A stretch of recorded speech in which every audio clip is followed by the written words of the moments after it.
It's getting to be close to Kickstarter time. It's getting crowdfunded time. I need to change up my terminology. I actually did pop into. I didn't find much on other crowdfunding sites, but I did check them out.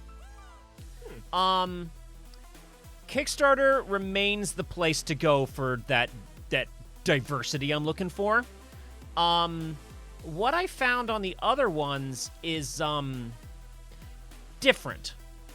It's not a book that I want to print quite as much. I found a lot of, hey, I'm trying to get this con started. I found some, hey, I'm looking to change careers to become a comic artist. A lot more industry-looking, sort of like, here's this, we're raising money for this collected work of this famous thing, or a lot more of like, inspired by a famous thing, but basically legally distinct that famous thing, or additions to, where it's just like here's a spin-off fan story about famous character. So just put the investigation out there just to see what else was there, and there is other stuff. But I'm probably going to be finding most of what I'm looking for on Kickstarter for the foreseeable future. I'll keep checking in. Every once. I'll try in like once a month at least, because I mean, like I don't have that much time to put the list together. Mm-hmm. But I'd like to know. And I'm not being paid by Kickstarter, so I have no loyalty. I go where the comics are. And no, I was just like, can you imagine if we got sponsored by Kickstarter? And I'm like, you know what? No, I don't want that one. That one's. I'm good. Yeah. I'm happy being an unpaid fan. I think it would kind of screw up the authenticity of what I'm doing. I can't think. Yeah, that's sort of where I'm like, I'm not like opposed to sponsorships and shilling out. Like I'm mercenary enough that that's okay for me. However, there's a certain thing about like.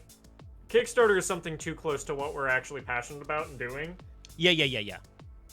The point where it would make me uncomfortable if we were taking money from them. I agree with that. I'm okay with taking money from people as long as it doesn't impact the art, is what I mean to say. If it impacts the art, then it defeats the purpose of taking the money. That is really an excellent way to say it. I'm fortunate enough to be in a position for now where I don't need the money. I've got a day job that's amazing. Yeah. But that could happen someday where I'm working on my own project, or I think it's more likely that I would make money at a at software I made than my comics, because I'm watching you do it. It's taken a lot of work that I don't have in me. And I think with who I am and what I've got available to me, it'll be more realistic to make a living with software than with comics for a while. Legit. It's comics in particular, it's rough.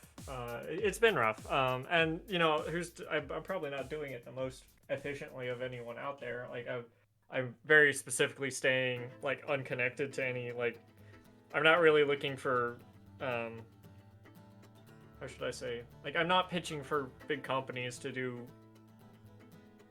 like licensed brands or anything. I'm just trying to make it on my own stuff, and yeah, it's taking a lot of time. Well, there's a couple of different goals that mixes up, where doing the meetup group, we've met people that came in wanting to print or wanting to create their own comic, sometimes print, and then we've had people come in who wanted to be a part of the comics industry. Those are distinct goals, and they require completely different build-up, and so what am I trying to say here? It's just fine to focus on the goal that you're trying to make. So yeah, like taking an industry job wouldn't really help you. Yeah. I love that I learned that I could do this.